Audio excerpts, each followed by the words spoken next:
E-mobility,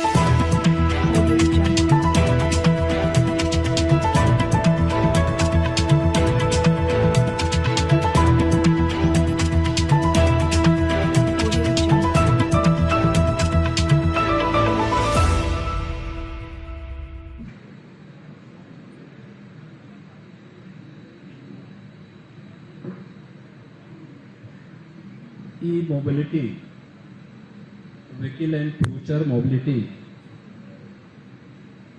से जुड़े हुए आज के इस महत्वपूर्ण सत्र में मुख्य अतिथि के रूप में उपस्थित भारत सरकार के सड़क परिवहन, राजमार्ग मंत्रालय के माननीय मंत्री आदरणीय नितिन गडकरी जी, प्रदेश सरकार में मेरे सहयोगी मंत्री श्री दयाशंकर सिंह जी, नीति आयोग के मुख्य कार्यकारी अधिकारी श्री परमेश्वरन अय्यर जी, प्रमुख सचिव परिवहन श्री एल वेंकटेश्वरलू जी,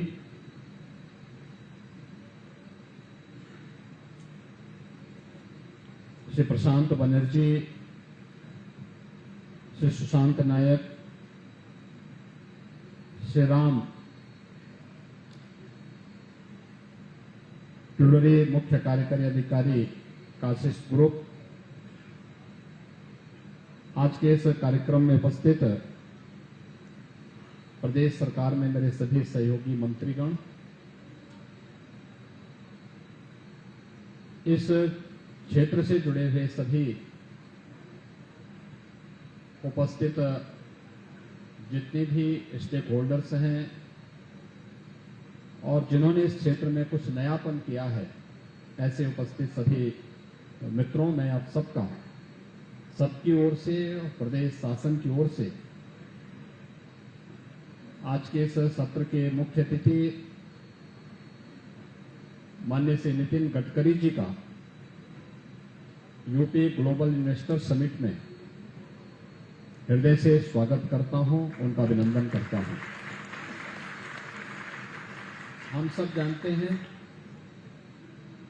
कि देश के अंदर इंफ्रास्ट्रक्चर डेवलपमेंट में क्या भूमिका का निर्वहन कर सकता है, वह पिछले 9 वर्ष के अंदर एक नए भारत की जो तस्वीर प्रधानमंत्री मोदी जी के नेतृत्व में हम सबको देखने को मिल रही है, उस इंफ्रास्ट्रक्चर के वास्तव में जो मुख्य यानी जिसको आप एक सीईओ कह सकते हैं, वो आज आपके सामने हैं और वह हैं भारत सरकार के सड़क परिवहन और राजमार्ग मंत्रालय के माननीय मंत्री श्री नितिन गडकरी जी। मित्रों, ये संवाद हम सबको भले ही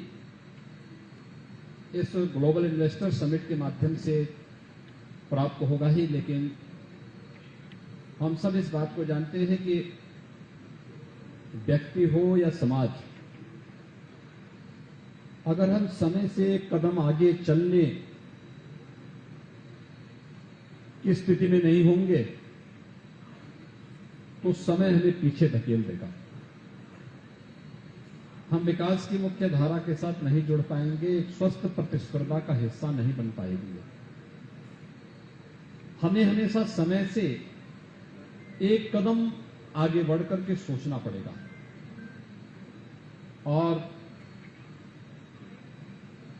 ई मोबिलिटी में और उसकी फ्यूचर की क्या संभावनाएं हैं, इस सत्र में अपना मुख्य उद्बोधन देने के लिए जिनके पास ये विजन है और उस विजन को प्रभावी ढंग से जमीनी धरातल पर उतारने की एक क्षमता है, वह नाम है नितिन गडकरी जी के रूप में। वह व्यक्तित्व आज हम सबके सामने आए हैं। मैं ग्लोबल इन्वेस्टर समिट के प्रति उनकी शुभेच्छा रही है। उत्तर प्रदेश के और देश के इंफ्रास्ट्रक्चर के साथ साथ उत्तर प्रदेश के अंदर आज जो इंफ्रास्ट्रक्चर हम सबको देखने को मिलता है, इस इंफ्रास्ट्रक्चर में उस इंफ्रास्ट्रक्चर को हमको कैसे आगे बढ़ाना है, उसमें उनका मार्गदर्शन और सहयोग हमें निरंतर प्राप्त हुआ है। उत्तर प्रदेश के हाईवे को 2 लेन को 4 लेन में, 4 लेन को 6 लेन में, 6 लेन को 8 लेन में, 6 लेन को 12 लेन का एक्सप्रेसवे भी, देश का पहला 12 लेन का एक्सप्रेसवे दिल्ली से मेरठ के बीच में भी विगत वर्ष आदरणीय प्रधानमंत्री जी के द्वारा प्रारंभ किया जा चुका है। दिल्ली से मेरठ की दूरी 4 घंटे लगते थे और आज 45 मिनट में आप दिल्ली से मेरठ आ सकते हैं। मुझे याद है जब 2 जनवरी को प्रधानमंत्री जी के द्वारा 2 जनवरी 22 को मेरठ में मेजर ध्यानचंद स्पोर्ट्स यूनिवर्सिटी का शिलान्यास करना था। स्टेट गवर्नमेंट के द्वारा एक यूनिवर्सिटी का शिलान्यास वहां प्रारंभ प्रस्तावित था और उस शिलान्यास के कार्यक्रम को करने के लिए प्रधानमंत्री जी ने कार्यक्रम भी दे दिया था, लेकिन विजिबिलिटी के कारण पायलट ने अलाउ नहीं किया। तो मेरे पास जानकारी हुई तो मैंने हिम्मत की, मैंने कहा अगर पीएम साहब बाई रोड आ सके तो लोगों के लिए कल्पना थी क्या ये संभव हो पाएगा। ये वो समय था जब किसान आंदोलन चल रहा था। तो उन्होंने कहा क्या तैयारी है, मैंने कहा भी अगर आ सके तो हम लोग तैयार हैं। दिल्ली से मेरठ आदरणीय प्रधानमंत्री जी बाई रोड आए और मात्र 45 मिनट से कम समय प्रधानमंत्री जी को वहां आने में लगा। मुझे याद है उससे पहले 5 साल पहले दिल्ली से मेरठ की दूरी 4 घंटे 5 घंटे लग जाते थे। लोग नहीं, अब मैं देखता हूं दिल्ली के लोग जो मेरठ के लोग हैं दिल्ली में काम करते हैं, वो दिल्ली में नहीं रहते हैं, वापस मेरठ आ जाते हैं, कार्य करके वापस आ जाते हैं। ऐसे प्रदेश के अंदर, देश के अंदर कहीं भी इस कनेक्टिविटी का लाभ आज हम देख सकते हैं और उत्तर प्रदेश के अंदर कनेक्टिविटी को बेहतर होने का परिणाम इस ग्लोबल इन्वेस्टर समिट की सफलता के पीछे वह भी एक रहस्य है। यही नहीं, देश का पहला वाटरवे प्रारंभ हो हल्दिया से वाराणसी के बीच में, वह भी आपके पास जब विभाग था आपने इस कार्यक्रम को भी प्रारंभ किया और अभी 13 जनवरी को प्रधानमंत्री जी ने दुनिया के सबसे बड़े रिवर क्रूज का शुभारंभ वाराणसी से डिब्रूगढ़ के बीच में वह रिवर क्रूज भी प्रारंभ किया है, जो वाराणसी से प्रारंभ होकर के डिब्रूगढ़ तक पहुंचेगा। उस विजन के साथ इंफ्रास्ट्रक्चर से लेकर के और वर्तमान की हमारी प्लानिंग क्या होनी चाहिए, इलेक्ट्रिक व्हीकल के फील्ड में हमारी क्या प्रोग्रेस है, हम लोग इससे आगे जाकर के हाइड्रोजन एनर्जी का, इथेनॉल के साथ साथ ग्रीन एनर्जी के साथ साथ हम हाइड्रोजन एनर्जी का उपयोग इसमें कैसे कर सकते हैं, यह आज की और फ्यूचर की हमारी संभावनाएं हैं जिस फील्ड में हमें कार्य करने की आवश्यकता है। आज के दिन पे सच है कि देश के अंदर सबसे अधिक इलेक्ट्रिक व्हीकल उत्तर प्रदेश में है, लेकिन वह ज्यादातर ई रिक्शा के रूप में। 2 व्हीलर सबसे अधिक कर्नाटक के पास है और 4 व्हीलर महाराष्ट्र के पास है। ये 3 राज्य देश के अंदर ऐसे हैं जिन्होंने इलेक्ट्रिक व्हीकल के ज्यादातर जो फील्ड में है, इन तीनों ने कार्य किया है और इसलिए उत्तर प्रदेश शासन ने अपनी इलेक्ट्रिक व्हीकल की पॉलिसी ला करके इस फील्ड की उन व्यापक संभावनाओं को आगे बढ़ाया है। मेरा मानना है जैसे आज के दिन पर हमारे पेट्रोल पंप है, इससे भी नजदीक हर 15 किलोमीटर की दूरी पर या 25 किलोमीटर की दूरी पर हम चार्जिंग स्टेशन स्थापित करवाएं। अभी से प्लानिंग होनी चाहिए, अभी से हम तैयारी करें, अभी से उस दिशा में कार्य प्रारंभ होंगे तो उन व्यापक संभावनाओं को आगे बढ़ाया जा सकता है। और प्रदेश सरकार इस दिशा में, अगर वास्तव में आपने देखा होगा, मैं जनवरी फर्स्ट वीक में नोएडा, ग्रेटर नोएडा में और गाजियाबाद में था।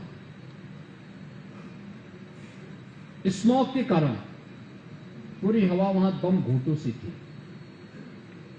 और वहां पर कुछ ही देर मुझे बाहर खड़ा रहना पड़ा था, पूरे आंखों में जलन होने लग गई थी। तो मैंने पूछा, मैंने कहा इतनी जलन क्यों हो रही है? तो पता लगा स्मॉग के कारण लोगों को सांस लेने में समस्या आ रही थी।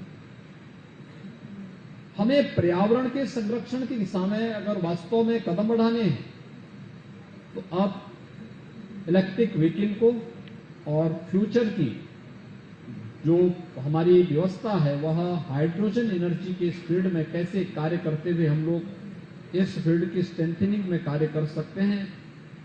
वास्तव में जितनी डिमांड होगी और जैसे जैसे डिमांड बढ़ेगी वैसे ही आप देखना कि यह अपने आप सस्ता होता हुआ दिखाई देगा, लेकिन टेक्नोलॉजी को इंप्रूव करना, इसके लिए नए स्टार्टअप को आगे बढ़ाने के लिए प्रेरित करना, राज्य सरकार और केंद्र सरकार इस दिशा में कार्य करेगी, लेकिन प्राइवेट प्लेयर भी जब इस फील्ड में आएंगे तो इन संभावनाओं को और गति देने में मदद मिलेगी और इसको हम तेजी के साथ आगे बढ़ा पाएंगे। वैसे ही जैसे याद करिए मोबाइल फोन की पहले जब इनकमिंग कॉल भी 16 रुपए की पड़ती थी और आज कोई पूछता नहीं है, आज वो फ्री में उपलब्ध है। डिमांड हुई तो लोगों ने उसके साथ उसकी कीमत भी कटती गई, हटती गई और अंततः ऐसा हुआ कि फ्री में ही सुविधा प्राप्त होने लग गई है। उसके बहुत सारे फीचर आ गए, बहुत सारी चीजें आगे बढ़ चुकी हैं, हम उससे भी बहुत आगे बढ़ चुके हैं। और ऐसे ही इस फील्ड में भी हमें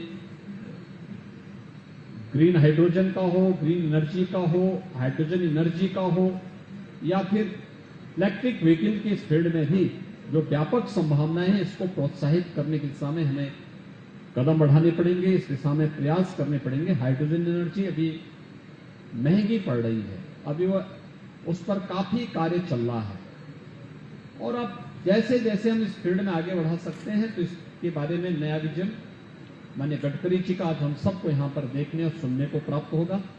मैं आज के इस अवसर पर एक बार फिर से ग्लोबल इन्वेस्टर समिट में माननीय गडकरी जी का आज यहाँ पर मार्गदर्शन प्राप्त हो रहा है। अपनी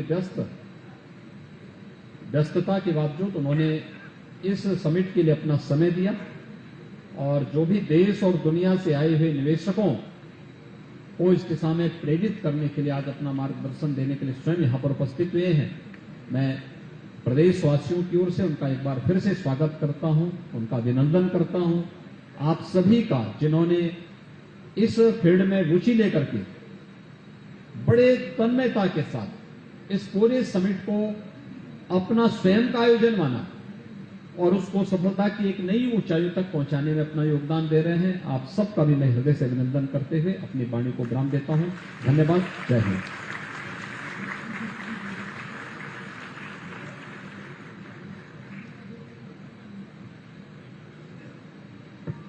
Thank you, sir, for sharing your vision. I would now request the Honorable Chief Minister to facilitate Nitin Gadkari ji. Thank you.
Thank you very much. I would now like to invite the Honorable Minister for Transport, Government of India, Shri Nitin Gadkari ji.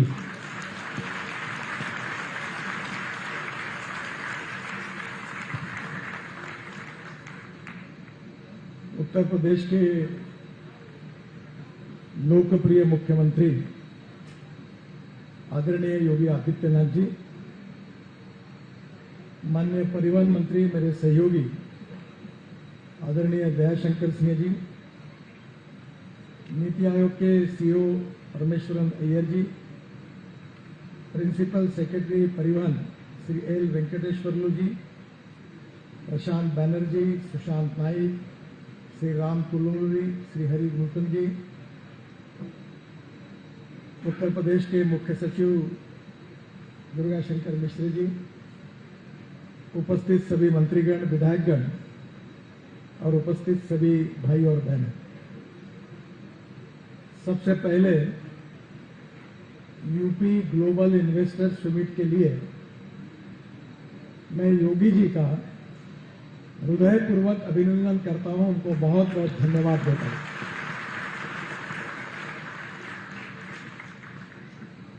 Uttar Pradesh में पहली बार industrial growth, agriculture growth, इसका विचार करके काफी बड़ी investment देश के इतिहास में उत्तर प्रदेश में लाने का काम योगी आदित्यनाथ जी ने किया है और कि उनकी ये विजन उत्तर प्रदेश के तस्वीर को बदल देगी। मैं अक्सर एक बात दोहराता हूं, you can donate I but you can not donate vision. आंखें दान किए जा सकते हैं पर जीवन में विकास की दृष्टि दान नहीं की जा सकती। And lack of vision is a big problem. और उत्तर प्रदेश में गरीबी दूर करने के लिए रोजगार निर्माण करना पड़ेगा। रोजगार निर्माण करने के लिए इंडस्ट्री आनी चाहिए। इंडस्ट्री आएगी तो कैपिटल इन्वेस्टमेंट आएगी और कैपिटल इन्वेस्टमेंट आएगी तो रोजगार निर्माण होगा और रोजगार निर्माण होगा तो गरीबी दूर होगी। ये विजन का मैप तैयार करके एक प्रकार से ये ग्लोबल इन्वेस्टर्स को यहां बुलाकर उत्तर प्रदेश को देश का विकसनशील राज्य बनाने का जो सपना योगी जी का है, उस दृष्टि से उनका ये जो प्रयास है वो बहुत एप्रोप्रिएट हाईवे पे चल रहा है।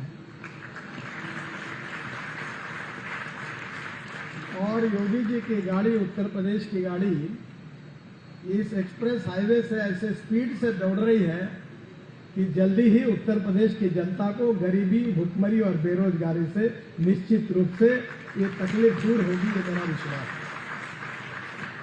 और मेरे मन में इसकी विशेष रूप से खुशी है कि योगी जी ने इस इनिशिएटिव को लिया है। सबसे पहले जिस सब्जेक्ट पर ये आज का सेमिनार रखा हुआ है वो देश के हमारे दो बड़े चैलेंजेस है, आह्वान है। एक आह्वान हमारे पास है कि इंपोर्ट ऑफ फॉसिल फ्यूल, ये पेट्रोल, डीजल और गैस इकोनॉमी में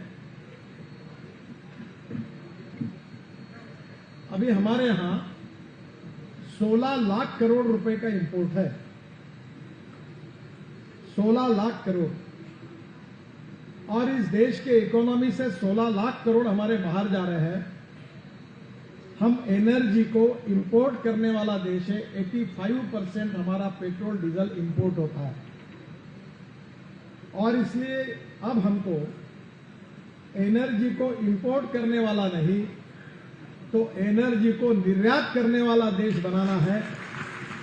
और यही हमारे प्रधानमंत्री जी का आत्मनिर्भर भारत का सपना है। और इस सपने में सबसे ज्यादा पोटेंशियल किसी राज्य में है तो वो उत्तर प्रदेश में है और योगी जी के नेतृत्व में यह सपना निश्चित रूप से पूरा होगा। दूसरी इंपॉर्टेंट प्रॉब्लम जो है कि हमारे सोसाइटी के 3 इंपॉर्टेंट पिलर है, ethics, economy, ecology and environment. Yogi ji जिस बात का जिक्र कर रहे थे कि नोएडा में जाने के बाद कैसे प्रदूषण होता है, मैं दिल्ली में कम रहता हूं, जब भी आता हूं तो इन्फेक्शन हो जाता है। इसका कारण हमारे देश में साउंड पोल्यूशन, एयर पोल्यूशन और water pollution is a big problem. और मैं जिसका मंत्री हूं और जिसके मंत्री दयाशंकर सिंह जी है, हमारे विभाग का कंट्रीब्यूशन 40% इस एयर पोल्यूशन में है बिकॉज ऑफ फॉसिल फ्यूल। अब आपको यह पता नहीं है कि आपको डॉक्टर को कितना बिल देना पड़ता है, क्योंकि यह कैलकुलेशन नहीं होता। पर हमारे देश में हमको ऐसी नीति बनानी चाहिए, import substitute, cost effective, pollution free और इंडिजिनियस।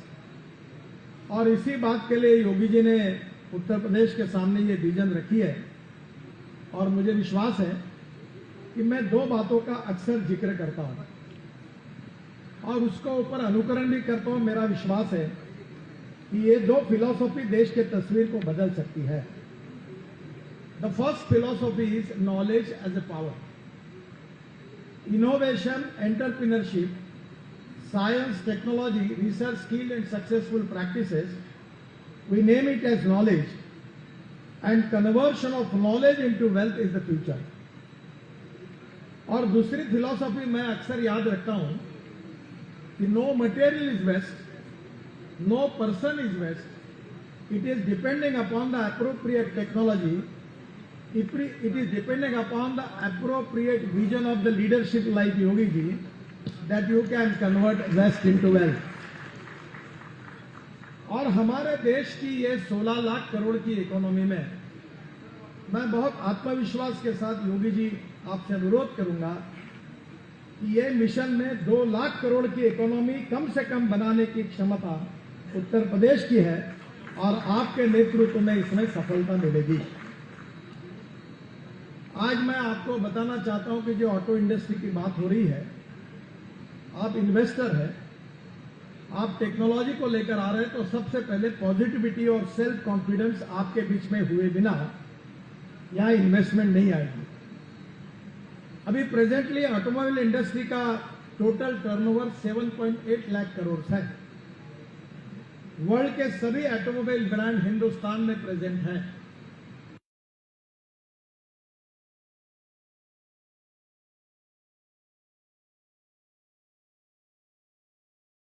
टू व्हीलर एक्सपोर्ट होते हैं। हमारे देश में 4 करोड़ रोजगार इसी इंडस्ट्री ने खड़े किए हैं। यही इंडस्ट्री ऐसी है कि जो सबसे ज्यादा रोजगार क्रिएट करती है। यही इंडस्ट्री है कि जिसने राज्य सरकार को और भारत सरकार को जीएसटी के रूप में सबसे ज्यादा टैक्स रेवेन्यू देने वाली ऑटोमोबाइल इंडस्ट्री है। और मैंने एक मिशन के रूप में एक तय किया है कि 5 साल के अंदर ये 7.8 लाख करोड़ की इंडस्ट्री को हमको 15 लाख करोड़ रुपए की इंडस्ट्री को बनाना है। और इसका जो रोड मैप है, इसमें हम जो टेक्नोलॉजी का उपयोग कर रहे हैं उसके कारण हमें बहुत बड़ा परिवर्तन आगे दिख रहा है। हमारे देश में जो हमारा देश ऐसा है कि वर्ल्ड की सबसे ज्यादा young talented engineering man power अगर वर्ल्ड के किसी देश में है तो उसका नाम हिंदुस्तान है। और इसलिए हमारे जो यंग टैलेंटेड इंजीनियर्स है वो इतने जीनियस है कि वर्ल्ड में सॉफ्टवेयर इंजीनियर्स पूरे वर्ल्ड में अगर पॉपुलर है तो आजकल वर्ल्ड में आप किसी भी देश में जाओ तो वो कहते हैं we need Indian software engineers. अगर हमारे दुनिया में यूके में जाए, यूएसए में जाए तो 10 डॉक्टर में से 4 डॉक्टर इंडियंस हैं। तो आज हमारे पास ये क्षमता है कि हमारे भारतीयों की ये विशेषता है कि हमारे यंग टैलेंटेड इंजीनियर जीनियस है और रिसर्च एंड डेवलपमेंट हमारे लिए मिशन है। और इसलिए जो फ्यूचरिस्टिक टेक्नोलॉजीज है उसको अगर हम आत्मसात करेंगे तो हमारी गति बहुत तेज गति से हम आगे जाएंगे। और जहां उत्तर प्रदेश और योगी जी जैसी सरकार है, उन्होंने टेक्नोलॉजी ओरिएंटेड इन्वेस्टर्स को रेड कारपेट डाला है और ये कहा है कि हम आपको सब फैसिलिटी देंगे। अभी मिश्रा जी मुझे बता रहे थे कि इस बार सब डिजिटल है और फटाफट अप्लाई करो, तुरंत बात करो, कन्वे करो। ये बहुत जरूरी है क्योंकि मैं सरकार में काम करता हूं तो मैं अक्सर अधिकारियों को कहता हूं कि पहली बात, I like people who can get the things done. Even I like people who can take the wrong decisions, but I dislike honest people who don't want to take the decisions.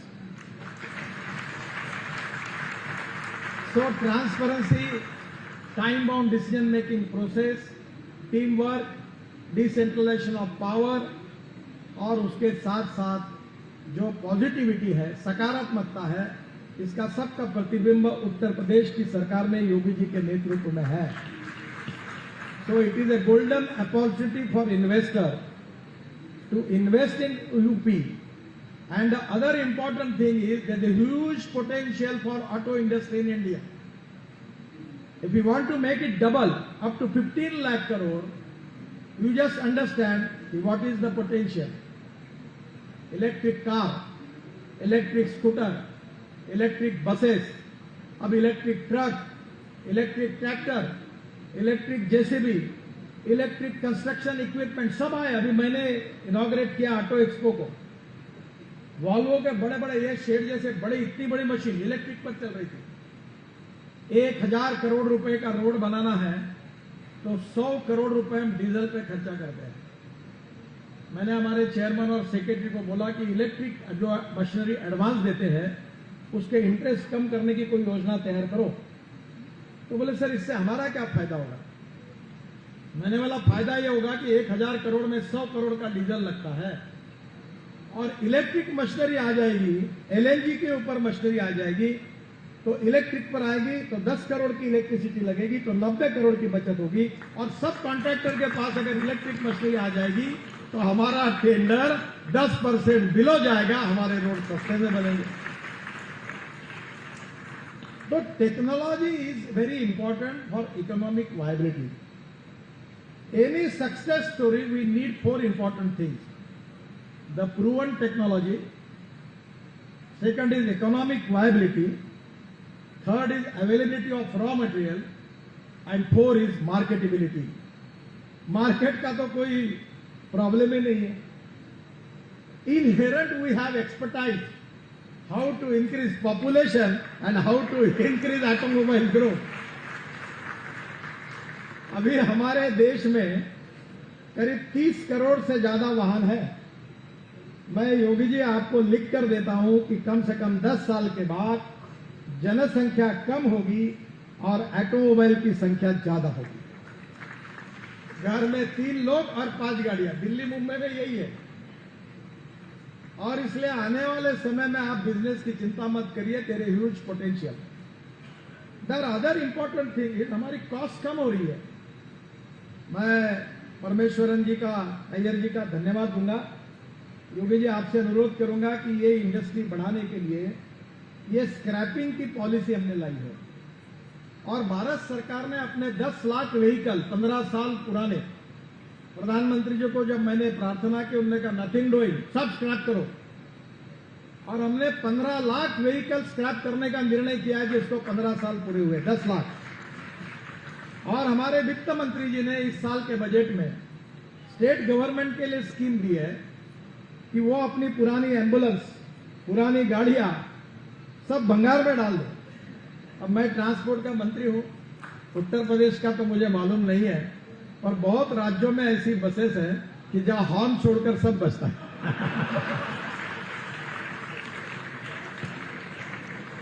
और मैं सुनता था पहले कि लोग टप पर भी बैठते थे. अब मुझे मालूम है, मैं यूपी के बारे में नहीं बोल रहा हूं, वैसे मैं बहुत कम आता हूं, मुझे मालूम नहीं.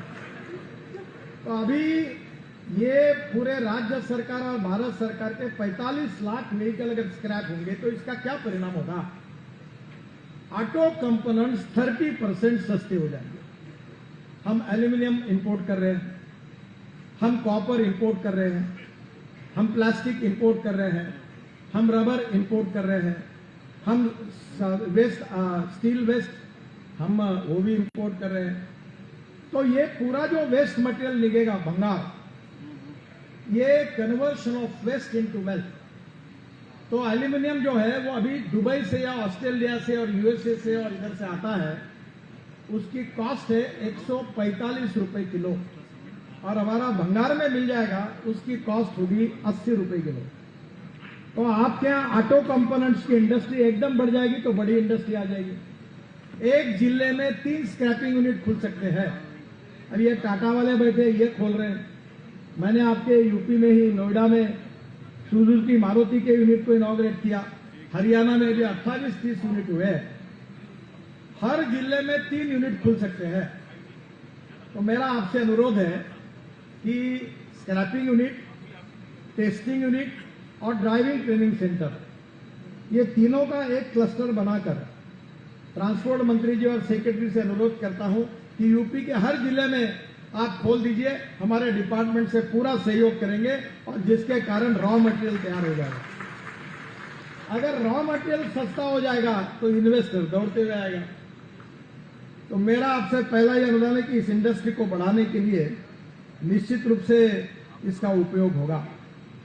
आज भारत में 20.8 लाख इलेक्ट्रिक व्हीकल है और उसमें से 2021 की तुलना में करीब 10 लाख इलेक्ट्रिक व्हीकल 300% बढ़ोतरी हुई है और 2030 तक मेरा अनुमान है कि 2 करोड़ व्हीकल आएंगे।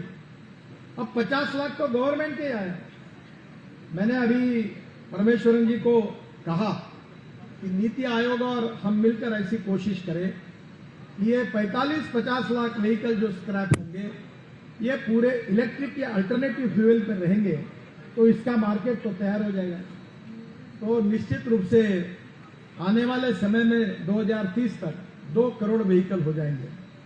और उत्तर प्रदेश में सबसे ज्यादा इलेक्ट्रिक व्हीकल 2 व्हीलर 4.5 लाख है और ये भी आने वाले समय में हमारे स्टार्टअप बड़े होशियार हैं। मैंने ये बजाज की इलेक्ट्रिक स्कूटर, हीरो की, टीवीएस की लॉन्च की। उन्होंने बहुत सुंदर स्कूटर और बाइक बनाई है, उसकी कीमत है 1,30,000। ये आपके कानपुर और लखनऊ वाले उनके होशियार बने। अभी 400 स्टार्टअप शुरू हुए। उन्होंने क्या किया कि सर्वे किया कि एक आदमी एक दिन में कितना किलोमीटर स्कूटर चलाता है। तो ध्यान में आया कि एक सर्वे में आया 24 किलोमीटर, दूसरे में आया 26 किलोमीटर। तो ये जो छोटे छोटे लोग हैं जो ई स्कूटर बना रहे हैं, उन्होंने 60 किलोमीटर चार्जिंग कर सके ऐसी लिथियम बैटरी लेकर स्कूटर बनाई और उसकी कीमत 70,000 रुपए है। और देहात में छोटे छोटे लोग, सफाई कामगार, कंपाउंडर, पुलिस कांस्टेबल, सब इलेक्ट्रिक स्कूटर खरीद रहे हैं। खर्चा कुछ नहीं, घर में जाके प्लग लगा देते हो जाता है। तो नेचुरली इसकी इतनी डिमांड बढ़ रही है कि मुझे लगता है कि इसके कारण बहुत बड़ी इन्वेस्टमेंट यूपी में आएगी और करीब 10 लाख नए रोजगार निर्माण होंगे। और आज एकदम 30,000 करोड़ की इन्वेस्टमेंट आएंगी। कानपुर, लखनऊ, नोएडा, गाजियाबाद, अलीगढ़, आगरा और मेरठ, यहाँ छोटे मोटे ईवी मैन्युफैक्चरिंग शुरू हो गया है। और जैसे आपकी पॉलिसी आएंगी तो निश्चित रूप से इसका फायदा होगा। एक योगी जी, मैं आपसे प्रार्थना करूंगा, अभी मैंने मुंबई में इलेक्ट्रिक डबल डेकर बस का लॉन्च किया अशोक लेलैंड की। और अभी मुंबई में एक स्टडी किया गया कि डीजल बस जो चलती है उसकी पर दिन कॉस्ट 115 रुपए पर किलोमीटर आती है और देश में 1.5 लाख बसेस है। पर मेरा अनुमान है कि देश में अगर पॉलिसी, अभी मैंने बेंगलोर में वॉल्वो की 15 मीटर की स्लीपर कोच की बस का लॉन्च किया। इतनी सुंदर बस है कि हवाई जहाज जैसा लगता है। फिर मैंने वॉल्वो को सुझाया बिजनेस क्लास बस बेंगलोर के लिए तैयार करो कि जहां कंप्यूटर ये वो सब अरेंजमेंट है, हवाई जहाज जैसी, एग्जीक्यूटिव क्लास जैसी, और लोग सोकर उसको देखकर आगे जाते हैं। तो वो भी बस आ गई। जैसे लखनऊ से कानपुर जाना है तो ये बस आएगी तो लोग उसमें जाएंगे जो एग्जीक्यूटिव क्लास के लोग हैं। तो आने वाले समय में बस में बहुत पोटेंशियल है, इलेक्ट्रिक बस में। और इसलिए मैं आपको एक मॉडल सुझाता हूं जिसमें आपको 1 रुपया लगाना नहीं है, उल्टा आपको हर साल 100 करोड़ 200 करोड़ फायदा होगा। इन्वेस्टमेंट कुछ नहीं है और यूपी की जनता एयर कंडीशन इलेक्ट्रिक बस में घूमेगी और किराए का रेट आप चाहेंगे तो 25 से 30 तक के कम कर सकते हैं। वो लंदन ट्रांसपोर्ट का मॉडल ऐसा है कि वहां 9 ऑपरेटर है, बस का रन एपी है, ड्राइवर ऑपरेटर का है और कंडक्टर कारपोरेशन का। और यहां सब बसेस में, थोड़ा साफ बात कहने में, मैं यूपी के बारे में नहीं कह रहा हूं, मैं हमारे उधर के अनुभव की बात बता रहा हूं कि जो कंडक्टर होता है, जो टिकट देता है, वो पैसा अपने जेब में रखता है और दूसरा डीजल जो होता है निकाल देता है। तो दोनों के कारण मेरे पास सब स्टेट ट्रांसपोर्ट का बस के मेरे पास ही है, सबका बैंड बच चुका। ऑल ओवर इंडिया सब लॉस में है। अब इलेक्ट्रिक ऐसा है कि फूंक कर निकली नहीं जा सकती। और मैंने ये टाटा से लेकर सबको सुझाव दिया कि एंट्री सामने से होगी, सामने से चलेंगे, सामने से उतरेंगे, टिकट नहीं होगा, कार्ड होगा। और वहां कैमरा लगा हुआ होगा ड्राइवर के बाजू में, कुछ भी गड़बड़ होगी कोई तो दिख जाएगा, और वो कार्ड दिखाएगा, अंदर जाएगा, कार्ड दिखाएगा, बाहर आएगा, और उसके बैंक अकाउंट से पैसे निकल जाएंगे। कोई कंडक्टर नहीं, चोरी नहीं, कुछ नहीं। तो इलेक्ट्रिक की भी चोरी नहीं और टिकट की भी चोरी नहीं। और जहां 100 रुपए का डीजल पेट्रोल लगता है वहां 10 रुपए की बिजली लगेगी। हमने टेंडर निकाला, भारत सरकार ने 4,500 बसेस का टेंडर निकाला। नॉन एसी बस का टेंडर आया 39 रुपीज पर किलोमीटर, और एसी बस का टेंडर आया 41 rupees per kilometre. London transport ने क्या किया, हर ऑपरेटर को गारंटी दी कि हर दिन 250 किलोमीटर बस घूमे या ना घूमे, हम 10,000 रुपए आपको देंगे, ड्राइवर उसका, कंडक्टर कारपोरेशन का। और ये 250 किलोमीटर घूमती है बस। लखनऊ में भी जो घूम रही है वो भी घूमती है 250 किलोमीटर, तो उसको 10,000 मिलेंगे, 35,000 का गल्ला आएगा। 10,000 रुपए और आप कहीं डाल दो, ड्राइवर कंडक्टर खर्चा, 10,000 रुपए आपको प्रॉफिट मिलेगा। 1 रुपया लगाना नहीं, लाएगा इन्वेस्टर, वो डालेगा बस, रंग होगा एक ही, ड्राइवर होगा उनका, कंडक्टर होगा आपका, पैसा आपको मिलेगा, और पूरी जनता फुकट एसी क्लास में घूमेगी। आपके ये लंदन ट्रांसपोर्ट का मॉडल आप स्वीकार करिए। अभी उत्तर प्रदेश में 1.5 लाख बसेस आएगी, 3 लाख लोगों को, ड्राइवर को रोजगार मिलेगा, और पूरी उत्तर प्रदेश की जनता बढ़िया प्रवास कर सकती है। बाद में आप यही एयर कंडीशन बस लखनऊ से दिल्ली, एक पॉइंट से दूसरे पॉइंट तक, फिर यही बस लखनऊ से कानपुर, और अब पूरे बड़े बड़े शहरों को जोड़ दीजिए। अभी हमने हाईवे बनाए, अब तो बहुत जल्दी पहुंच जाएंगे। दिल्ली से मेरठ आपने कहा 40-45 मिनट में, दिल्ली से देहरादून 2 घंटे में, दिल्ली से हरिद्वार 2 घंटे में, दिल्ली से चंडीगढ़ 2.5 घंटे में, दिल्ली से अमृतसर 4 घंटे में, कटरा 6 घंटे में, श्रीनगर 8 घंटे में, जयपुर 2 घंटे में, और दिल्ली से मुंबई 12 घंटे में। और अभी हमारे नागपुर से हम रोड बना रहे हैं, नागपुर से पुणे 24 घंटे लगते थे, अब 4.5 घंटे में। पुणे से बेंगलोर 11 घंटे लगते थे, अब 4.5 घंटे में। और बंगलोर से चेन्नई 2 घंटे में। और अभी प्राइम मिनिस्टर अगले महीने में इनॉग्रेशन कर रहे हैं मैसूर से बेंगलोर 1 घंटे में। तो लोग अपने गाड़ी के बजाय एयर कंडीशन बस में बिजनेस क्लास जैसे बैठकर जाएंगे, तो उनको उतना तो पेट्रोल डीजल के पैसों में फायदा भी होगा और कंफर्ट मिलेगा। तो आने वाले समय में मुझे लगता है ये मॉडल से लेंगे तो बस में काफी आएगी। फिर इलेक्ट्रिक कार आई है। मैं सुप्रीम कोर्ट तक गया था क्योंकि मैंने ये ई रिक्शा शुरू की। मुझे बहुत बार याद है, आज मुलायम सिंह यादव जी ने लोकसभा में कहा था कि राम मनोहर लोहिया जी कहते थे कि मैं जिंदगी भर ये साइकिल रिक्शा में नहीं बैठूंगा, आदमी आदमी को ढोने का काम करता है। और ये बिल मैंने पास किया था और बाद में सुप्रीम कोर्ट तक लड़ाई चली। 1 करोड़ लोग आदमी को आदमी ढोने का काम करता था, और ये ई रिक्शा आया। 1 करोड़ लोगों में से लगभग 90% लोग अब ई रिक्शा चला रहे हैं और कम से कम रोज के 1000 रुपए कमा रहे हैं। और मुझे खुशी है कि इस देश की ये अमानवीय प्रथा बंद हुई, अब ई कार्ट आया। मैं आपसे अनुरोध करूंगा कि सब्जी के लिए, गेहूं के लिए, चावल के लिए, सबके लिए जितना ट्रांसपोर्ट होता है, अब ये ई रिक्शा, अभी मेरे यहाँ सब्जी होती है, मैंने अभी एक 600 किलो की रिक्शा ली। मेरी पत्नी यहाँ खेती देखती है, रोज मेरे घर से वो ऑर्गेनिक सब्जी नागपुर में आती है, वो ई रिक्शा में आती है, ई कार्ट में। उसका खर्चा नहीं के बराबर है। इलेक्ट्रिक गाड़ी, electric e rickshaw, electric scooter, इसका खर्चा नहीं के बराबर है। पेट्रोल की तुलना में 10% उसका खर्चा है, और रात को घर में लगा दो, सुबह चार्ज हो जाएगा। तो आप ये भी पॉलिसी बनाइए जिसके कारण बड़े प्रमाण पर रोजगार निर्माण होगा। अब ये जो बैटरी है, ये हमारे लिए समस्या है। हमारे यहाँ जो लिथियम आयन बैटरी बनती है वो कॉस्टली है, वो इसका व्हीकल का हार्ट है।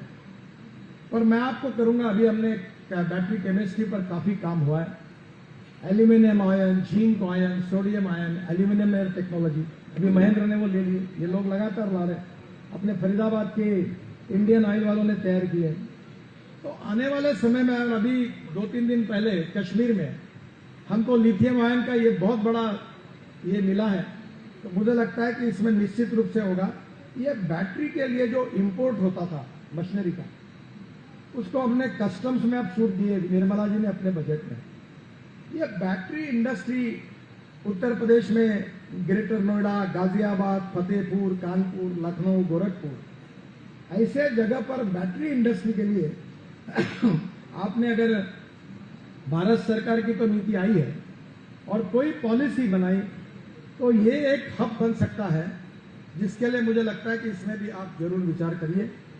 इसके साथ साथ विशेष रूप से जो इलेक्ट्रिक बसेस है अभी 740 है, ये काफी बड़े प्रमाण पर लंदन ट्रांसपोर्ट के मॉडल में बढ़ सकती है। जो चार्जिंग स्टेशन की बात आपने की, हम 670 जगह पर NHMA जैसे उत्तर प्रदेश में भी है, हम रोड साइड एम्यूनिटी बना रहे हैं, उसमें चार्जिंग स्टेशन है। और अभी वो चार्जिंग स्टेशन ऐसे बना है कि वहां हेलीपोर्ट भी है। और अभी मैंने दिल्ली में एक लॉन्च किया ड्रोन 200 किलो वाला, तो 200 किलो सामान उठा। अभी एक MGM इंस्टीट्यूट है चेन्नई में जो हार्ट ट्रांसप्लांट करते हैं और लंग ट्रांसप्लांट करते हैं। मैंने उनके यहाँ का उद्घाटन किया कि कोई लंग्स डोनेट करता है या हार्ट डोनेट करता है और जल्दी ले जाना पड़ता है हॉस्पिटल, तो उसके लिए रेड क्रॉस ट्रीटमेंट है सरकार की VIP। तो हार्ट को वो ड्रोन में रखते हैं और एयरपोर्ट से उड़ाकर हॉस्पिटल में लाते हैं और तुरंत ऑपरेशन थिएटर में ले जाते हैं। अब योगी जी वो दिन दूर नहीं है कि 200 किलो के बजाय 1000 किलो वाला ड्रोन 4 लोगों को लेकर हवा में उड़कर आएगा। वो दिन अब दूर नहीं है। वो ड्रोन बनाने की भी इंडस्ट्री हमको डालनी है। ये ई मोबिलिटी में अब वो दिन दूर नहीं है। अभी वो ड्रोन वाले ने परसों जिसको मैंने कार्यक्रम में लॉन्च किया, उसने हिमाचल प्रदेश में क्या किया, जो सेब पहाड़ी पर थे वो सेब ड्रोन से नीचे लाए मार्केट में, और जो नीचे का सामान था वो ऊपर लेके गया। अभी मैं लद्दाख और लेह में एक फेनाकुलर रेलवे बना रहा हूं। इंडियन IIT का इंजीनियर है, और रेलवे मैंने ऐसी बनाने का डिजाइन किया कि नीचे में भेड़ बकरी रहेगी क्योंकि वहां जानवर भी जाते हैं, और ऊपर में लोग बैठेंगे और सामान होगा, और वो पहाड़ से ऐसे लगकर ऊपर जाएगा। तो ई मोबिलिटी में अभी हमारे यहां 265 केबल कार, रोपवे, फेनाकुलर रेलवे हमने मंजूर की है। यूपी के भी शायद कुछ किए होंगे, मुझे पता नहीं। तो ई मोबिलिटी में अभी बंगलोर में मैं गया था, वहां बंगलोर में इतना ट्रैफिक जाम है, चीफ मिनिस्टर बहुत तरस थे, मुझे बोले कुछ सोल्यूशन बताओ। तो मैं ऑस्ट्रिया गया था, तो डॉफल मेयर करके कंपनी को मैंने देखा, उन्होंने फिलीपाइंस में हवा में उड़ने वाली डबल डेकर बस मैंने देखी, और वो मैं ऊपर के ऊपर हवा में 200 लोग डबल डेकर में बैठकर उड़ते हैं वो केबल पर। तो अब वो बहुत से शहरों में हम वो बस ला सकते हैं। मैं बंगलोर के लिए उसका अध्ययन कर रहा हूं, और 1 रुपया देने की जरूरत नहीं, पैसा लगाने वाले हम तैयार हैं, आप प्रपोजल दे दो। हमारा एक डिपार्टमेंट ऐसा है, मैं बोलता हूं हमारे पास पैसे की कमी नहीं, और मैं कभी 2-4 हजार करोड़ तो ऐसे ही बोलता हूं, और अभी भी पत्रकारों को बोल देता हूं कि मैंने जितने लाख करोड़ बात की वो लिख लेना आपके डायरी में, और एक भी काम नहीं होगा तो ब्रेकिंग न्यूज लगा देना। तो हमारे यहाँ कोई पैसे की कमी नहीं। 2 चीजें और करिए, इसीलिए बस पोर्ट की योजना हमने बनाई है। आप उत्तर प्रदेश में जगह आपकी है, मैं एयरपोर्ट जैसे सुंदर बस पोर्ट बना देता हूं अपने पैसे। अगर प्रॉफिट मिला तो आधा आपका आधा हमारा। एयर कंडीशन, तो ये पूरे इलेक्ट्रिक बसेस और एयरपोर्ट होंगे तो उत्तर प्रदेश का तो एकदम नक्शा बदल जाएगा। तो मैं निश्चित रूप से बताऊंगा कि इसमें आपका निश्चित सहयोग हम लोग करेंगे। स्क्रैपिंग के बारे में विशेष रूप से अगर आप योजना बनाएंगे तो उत्तर प्रदेश में कम से कम 300 यूनिट शुरू हो जाएंगे, और इसके कारण बहुत बड़ा रोजगार निर्माण होगा, और ये अवेलेबिलिटी ऑफ रॉ मटेरियल के कारण फिनिश करने वाली बड़ी इंडस्ट्रियां आ जाएगी। तो मुझे लगता है कि ये भी बात आप जरूर सोचिए। दो चीजें और मैं आपको बताऊंगा कि मैं किसान सेंट्रिक हूं, और ये जो ऊर्जा निर्यात करने वाली बात है, इसमें हम लोग सबसे ज्यादा diversification of agriculture towards energy and power sector. 87% land आपकी इरिगेटेड है, इतनी सुंदर लैंड है, जमीन है, और हमको गरीब को धनवान बनाना है। धनवान को धनवान वैसे ही बन जाता है, पर जो गांव गरीब मजदूर किसान है उसको धनवान बनाकर टेक्नोलॉजी उसको देना है। आज आपके यहाँ 27.60 लाख हेक्टेयर गन्ना है, और मैं भी 3 चीनी मिलें चलाता हूं, तो गन्ने का इकोनॉमिक्स तो जानता हूं। आपके यहाँ तो गन्ने के उत्पादन में अब काफी बढ़ोतरी हुई है, और अभी ये 50,000 करोड़ की इकोनॉमी हो गई है। ये इथेनॉल आया, इसके लिए किसानों को पैसे मिले, नहीं तो आपका सर दर्द बढ़ता। अगर इथेनॉल नहीं आता तो तकलीफ होती। अभी कम से कम 2 करोड़ रोजगार इसमें खड़े हो सकते हैं। यूपी 250 करोड़ लीटर इथेनॉल देती है, और अभी तक 75 डिस्टिलरी है। मैं पेपर पे लिख देता हूं, आप 500 डिस्टिलरी निकालिए तो भी देश में इथेनॉल की कमी है। अगर जब हम पेट्रोल में इथेनॉल डालेंगे 20%, तो हमको 1000 करोड़ लीटर इथेनॉल चाहिए। अभी हम केवल 460 करोड़ लीटर बना रहे हैं। अभी मैंने जनरेटर सेट वालों की मीटिंग बुलाई है कि एक छोटी सी किट लगाकर डीजल के बजाय वो अगर इथेनॉल पे जाएंगे तो 4000 करोड़ लीटर इथेनॉल उसके लिए लगेगा। फिर अभी हम फ्लेक्स इंजन ला रहे हैं, जो मेरा सपना है। टोयोटा ने अपनी गाड़ियां लाई, बाकी भी लोग ला रहे हैं, और वो गाड़ियां ऐसी है कि जैसे कैमरी करके उनकी गाड़ी थी, जो पेट्रोल डालते थे तो 40% पेट्रोल पर 40% बिजली तैयार करती थी, और 60% पेट्रोल पे चलती थी। फ्लेक्स इंजन का मतलब ऐसा है कि 60% 100% इथेनॉल डालना, पेट्रोल नहीं, और 60% वो इथेनॉल पे चलेगी और 40% बिजली तैयार करेगी। तो हमारे कंज्यूमर को 25 रुपए लीटर पेट्रोल के भाव से उनका जो एवरेज है वो मिलेगा। इतनी बचत है।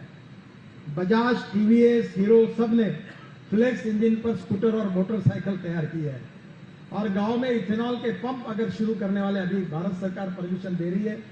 प्रधानमंत्री ने 3 पंप पुणे में शुरू कर दिए हैं, और उत्तर प्रदेश में अगर इथेनॉल के पंप शुरू हो गए तो इथेनॉल की इकोनॉमी उत्तर प्रदेश की इकोनॉमी को बदल सकती है। तो फ्लेक्स इंजन वाली बात को आप विशेष रूप से इसमें जोड़िए।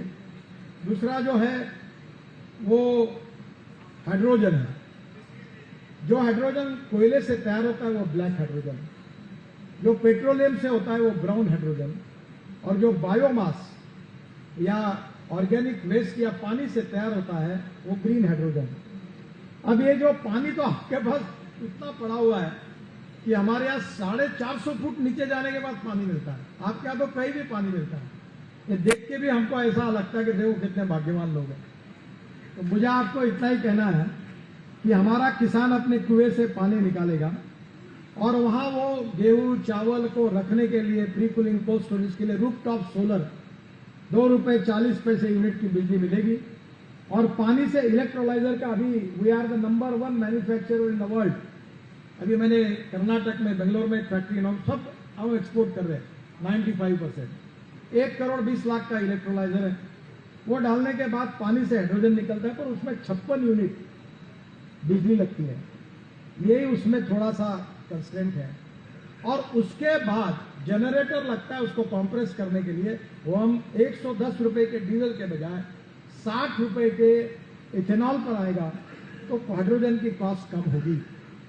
पर इससे भी अच्छी टेक्नोलॉजी आई है जो हमारी Indian science research institute Bangalore ने तैयार की है कि हमारा बगास, हमारी परली, राइस स्ट्रॉ, हमारा कोई भी बायो वेस्ट, बायोमास, और by using biotechnology we can increase the production of biomass.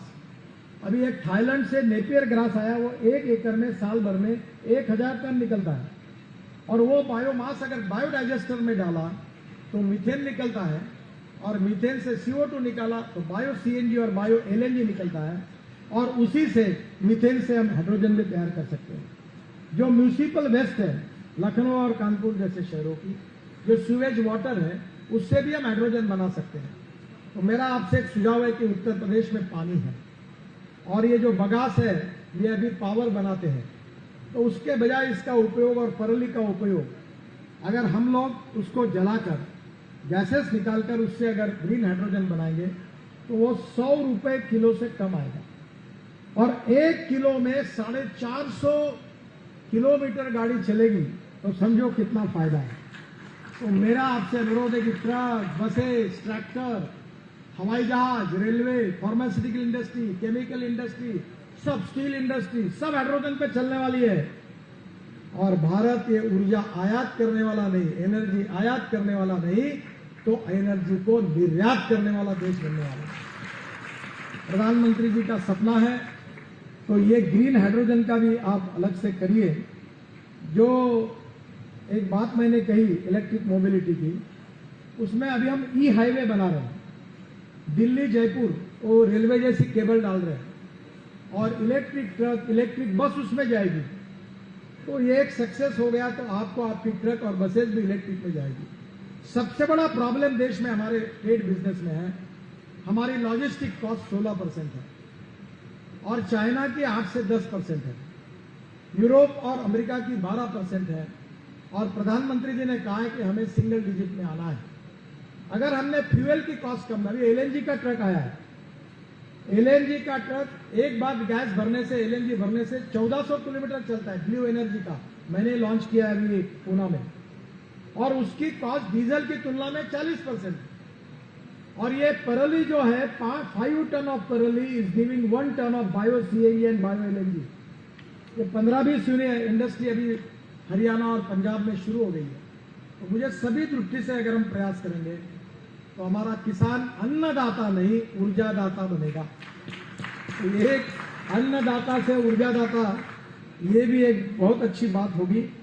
जहां तक मैं आपको कहूंगा कि ग्रीन हाइड्रोजन के साथ, ये मेरे साथ एक गाड़ी है जिसको आदरणीय मंत्री जी को भी घुमाया मैंने, योगी जी को भी घुमाया, क्योंकि मैंने उनको बताया आज कि मैं वो कह रहा था कि पानी से हाइड्रोजन निकलेगा, हाइड्रोजन से गाड़ी चलेगी। तो एक बार डाइनिंग टेबल पर मेरे पत्नी ने मुझे पूछा कि पानी से हाइड्रोजन निकलेगा, हाइड्रोजन से गाड़ी चलेगी, मेरा ही विश्वास नहीं बैठता तो लोगों का कैसा बैठेगा।